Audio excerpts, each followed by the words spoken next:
Peace and quiet at last. The A-Line will stop blaring its horns, proving the saying, better late than never. Last-minute negotiations to avoid a teacher's strike. I'm going to say the giant banana sign does not suggest they're close to a deal. Denver loses another summer festival. Artists in Colorado sculpt a tribute to America's astronauts, but it won't be staying here. And behind every great state, there are a lot of great women. Some of their stories next. Please clap. RTD would really like you to congratulate it for finally turning off the blaring train horns on the A-Line. It's only 3 years past due. They're like a kid who turns in his term paper weeks late but still wants the class to applaud as he brings it up to the teacher's desk. So clap it up for RTD. Our Marshall Zellinger's fading voice tonight is perfect to tell you about the new quiet zones. I'm pleased to be here for a monumental announcement. Monumentally late. RTD just announced that March 1st, nearly 3 years since the A-Line opened, trains no longer have to. Are you taking a lot of liberties in taking credit for something that's really late? Well, I'm going to say that it's monumental if you live right along the A-Line, that on March 1, they will hear many fewer train horns than they hear today. I'll believe it when I don't hear it. Mara Lee lives near the Dahlia Crossing by Park Hill Golf Club. You met her in August when she gave advice to G-Line neighbors on how to handle constant train noise. Earplugs absolutely help. We understood it was going to be a quiet zone, which it has been anything but. During our interview today, while hearing one train in the distance, yeah, it's coming from the east, another one snuck up on us. Oh. Didn't even hear that one. For me, it's all about the music. I have to have these in. When we met Bridget last year, her office door was open near the Steel Street crossing. Yeah, it's mainly during the summertime when it's really loud, because that door is open. She'll still have to deal with the bells at the crossing. Those won't stop. But as long as federal regulators do not object between now and the end of the month, A-Line trains and even freight trains can stop sounding their horns in the city and county of Denver. If it doesn't happen, then I was used to it anyway. We'll have to have a block party so we can actually have it outdoors. Sorry, Aurora, your two crossings at Sable and Chambers will still come with horn noise. RTD still needs more federal approval on those. If the quiet zones like my voice take effect, that doesn't mean you'll never hear a horn. A-Line operators and freight train conductors can still use them whenever, for safety reasons, Kyle, because of construction workers nearby. What I want to know is anyone going to train the conductors to not hit the horns? Oh yeah, they got to be used to doing that by now. So while your story is airing on television, I look over at you, spoiler, you're right over there, and I go, so this has got to be good for the G-Line, right? And you're like, nah. I think so, but let's figure that train out a little bit later. All right, one train at a time. Clap it up for RTD, Marshall. Thank you. So hey, we're getting some feedback about our ongoing coverage of public transit like RTD. Deidre on Facebook writes to me, your story was stupid. Why do you not want more trains? Deidre, we do. We want more trains. We want trains that are delivered to taxpayers on time, trains that function like they should, trains that give Coloradans affordable transit options. We don't look critically at RTD because we don't want trains. It's exactly the opposite. Last round of negotiations between Denver teachers and the district was characterized by the governor as political theater.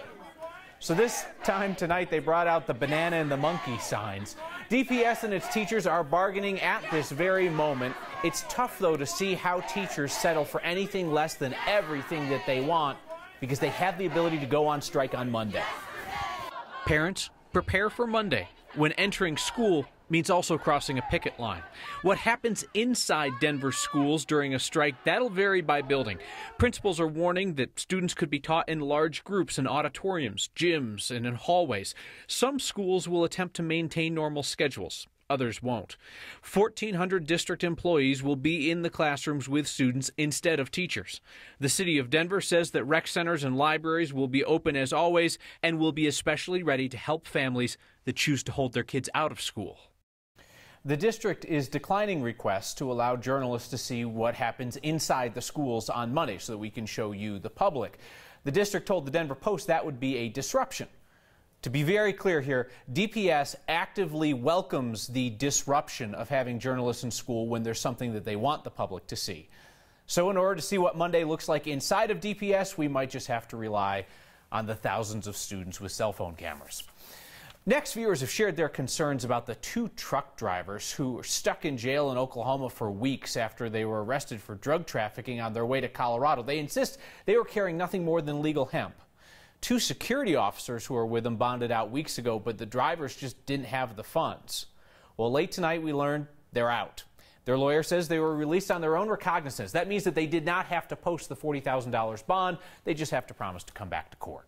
They'll be back to face marijuana trafficking charges in April. As we've told you here, lab results showed that a majority of their load headed for Colorado tested near the legal limit for THC, and there were 3 samples that came in too high on THC. There are more tests planned, likely here in Colorado. Our next question comes from a viewer named Julie. She wants to know why Colorado doesn't require food inspections to be posted at the entrance of restaurants like they do in some other states. So, Julie, Colorado does not have a letter grading system for restaurant inspections. We don't even do a pass-fail thing. County health departments issue individual violations, and they're not required to be posted in the restaurants. You can find them on your county's health department website. But while we're on this topic, can I just say, local TV news has a tendency to turn restaurant health inspections into some of the most cliche, cringeworthy circus television of all time. Reporters breathlessly ambushing unsuspecting restaurant managers. Sir, why were some of your meats stored at 41 degrees instead of 40 degrees? And by the 3rd time the question is shouted at the poor, bewildered restaurant dude, we've all realized that English is his second language and that he is profusely apologetic that he needed to adjust his refrigerator a little bit. I'm grateful that health inspectors are keeping an eye on these things, and I don't think that we need to make a spectacle out of it on television. They may not be the most famous names in Colorado history, but they are the women who played key roles in shaping every corner of our state. Here's our Anusha Roy. Inside a home with a well-known name attached to it, we learned about women who are equally important. I love the fact that these are just so real. Kelly Densler is a social studies and French teacher who started a fellowship with History Colorado. It could tell my students and students around the state that this place belongs to you too. A lesson Kelly learned from Some Kosuge. She came from a samurai family and arrived in the U.S. in 1912 as a picture bride. We have records of her contributing to a newsletter in the Denver community that was written in Japanese for other Japanese members of the community, really kind of establishing a culture and a community within this larger city that didn't necessarily look like her or share her experiences. What was routine for these women was Chipita, and she was the wife of Chief Ure. Became extraordinary in hindsight. She went to Washington, D.C., and she testified in front of Congress on Native American relationships with the U.S. government, which for the time, I mean, no women did that. It's that piece where they shape their communities and therefore they shape the state. Like the legacy of Justina Ford, who some may already know. She practiced out of her home, and then she would go to other patients' homes. And how racism tried to block her from becoming the first African-American woman doctor in Colorado. When she died at the age of 81, she had delivered over 7,000 babies. That is just such a powerful testament to the idea of like the frontier spirit, this pioneering spirit. The state doesn't belong to any one group, and the story of the state doesn't belong to any one group. So unfortunately, we didn't have the time to get to all of the stories, and they are good, so we're going to be sharing them online. Kelly is excited to take all of this back to her students. She's hoping to help others learn about these women too. Kyle, the ultimate goal for her is that they work it into their curriculum, maybe tweak a little bit how kids are learning about Colorado's history. I imagine this isn't always easy research because these women might not have been given their due in their day by their contemporaries. Exactly. Yeah, and what Kelly found really interesting was all of the local historians who have kind of been piecing this together over time. So there's so much information here. We just have to go find it. All right. Very interesting stuff. Thank you for that, and thank you for dressing in matching colors with me today. Yeah, exactly. Isn't that awesome? It's Friday. As soon as we heard about it, we went right into work on it before we even had a good idea of whether it was going to fly or not. The astronauts made history. Artists in Colorado have to set it in stone. One man's traffic nightmare is another's good news. Our favorite part of each Friday is hearing your good news. And down goes another summertime festival in Denver. They are dropping like flies. That's next.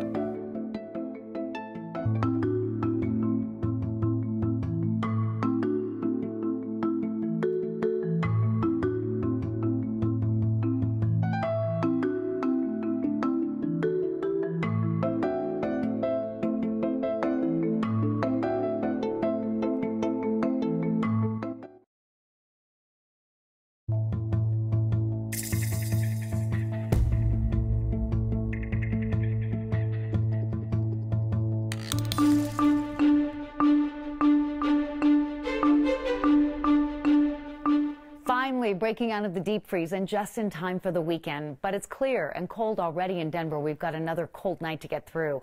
-7 at DIA today, and we topped out in the mid-20s, so an improvement, but a far cry from the average of 45. We're down to 14 now, wind chill at 14, and we do expect kind of a quiet weather pattern for the next few days. A trough of low pressure digging into the Pacific Northwest, but the cold Arctic air is retreating north.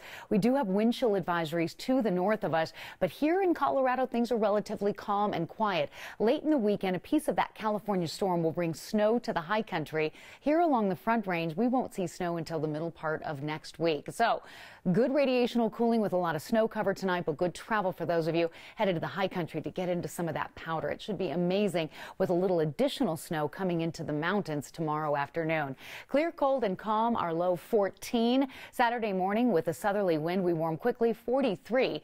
A few flurries may fly around Saturday night with a little passing weather disturbance. It is dry and cold Sunday, warmer Monday, Tuesday. We've added a little snow to the Valentine's Day forecast, so not exactly a forecast to love, but maybe we'll just focus on the weekend, Kyle, which looks pretty good. All right, thank you, Kathy.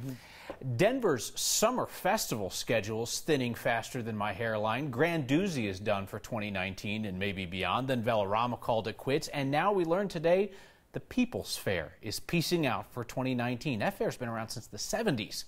At some point, Denver's last summer festival is just going to be a small group of people fighting over a single turkey leg at Taste of Colorado. Poor People's Fair. Hope it comes back. The most Colorado thing we saw today takes us to New York City, where two fans from Next Nation visited the Today Show. Hey, how about that? How cool is that, giving us a shout on national TV? That's awesome. Amy Bazinet shared this photo of her and her mom, Suzanne, on the Today Show Plaza this morning. Used their signs to give us a shout here at home. Amy's in New York to watch her son Liam perform in a play at the New York Theater Festival. Very impressive, Liam. Break light. Hey, speaking of things that just say they are from our state, remember this picture of the giant ice block that I showed you? I was stuck in stop traffic behind the truck in Silverthorne and thought, look at these guys getting ice for free when the rest of us pay for it. Well, the guys who were in that truck or their friends told them it was on next, so they shared the story. They go up each year and cut some Lake Dillon ice in order to make a shot luge for their Super Bowl party. This is adult stuff, kids. Don't try this at home. Thank you so much to Scott for sharing the backstory. The Magic Mountain dig site near Golden is older than researchers first thought. The people over at the Denver Museum of Nature and Science says new radiocarbon dates from the buried soil and the artifacts pulled from that site show that it's about 9,000 years old. They were thinking it was 5,000 years old or so. They've dug on this site twice before, in the 50s and in the 90s. America looks to remember pioneering astronauts and turns to artists in Colorado to do it. My good news of the day is that it is cold and snowy. Hey, listen, everybody gets to pick their own good news, and that guy's studying meteorology. We'd still like to hear yours. Next.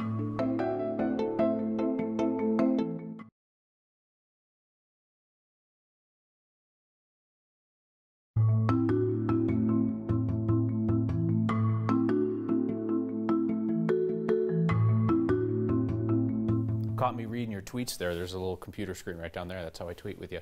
This year marks 50 years since the Apollo 11 mission. You know, a little trip where 3 guys went up to the moon. 2 of them got to walk around on the moon, and the other guy flew around waiting to pick them up.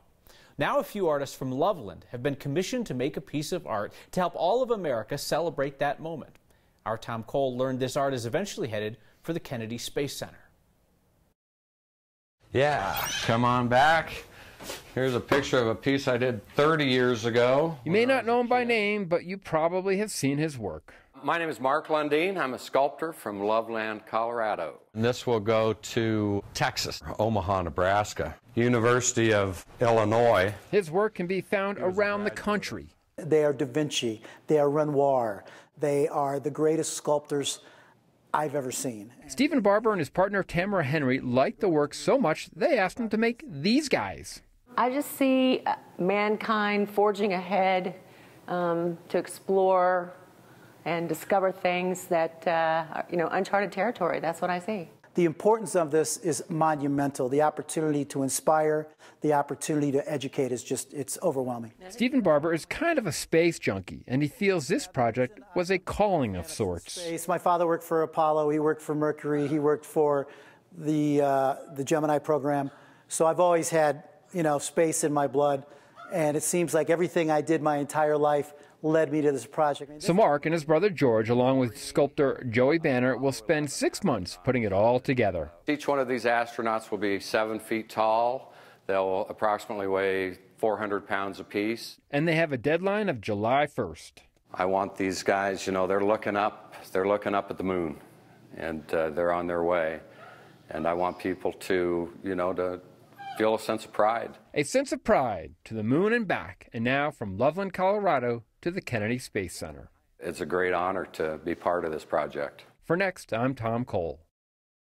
Isn't that neat how they kind of take shape in styrofoam and then they sculpt from there? And cool to hear our Tom Cole's voice as well. You see his pictures all the time. So man, you guys are a chatty bunch tonight. Look at this pile of feedback.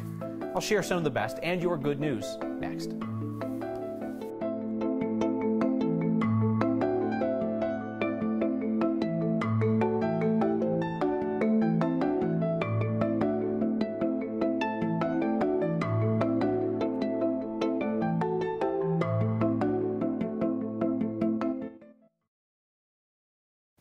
Your good news year-round is often a reference to the sun shining through the best and worst times in Colorado. But this week, some of you told our photojournalist Byron Reed that the Arctic blast is your good news.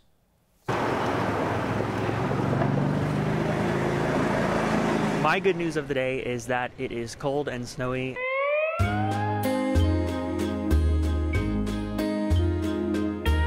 Yeah, I enjoy the snow, I enjoy the cold.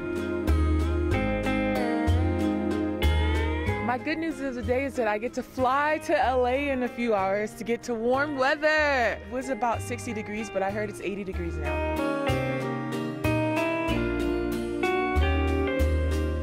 And I graduate on Sunday from a leadership program, so that's pretty awesome. Snow doesn't hurt, and I'm from Florida, so I'm used to, 364 days of just too hot to go outside. No, I love it, but it's still nice to have an option, I think they got it pretty close, much closer than a couple weeks ago, actually. Yeah, a couple weeks was a big surprise.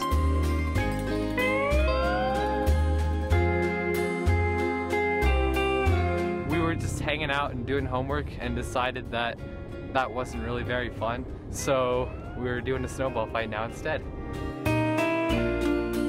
Other than the extreme traffic and waiting in traffic for about 3 hours, I think nothing's been difficult. I'm hoping it'll last a little while. As long as the roads melt a little bit. We should enjoy it. It's wintertime. It's supposed to be cold. Other than 3 hours in traffic, nothing's been difficult. Finish with your feedback on this Friday. Christy, who says she's a former restaurant manager, wrote in and said, "Thank you for your segment on restaurant health inspections." She says, "The health department and restaurants do everything we can to protect the food and health of customers. I appreciate you speaking to that and not needing to make a spectacle out of the results." Michael Jenkins says, "Thanks for calling BS on the issues that deserve it." Can we say BS? Not sure if we can say BS. I will see you next time.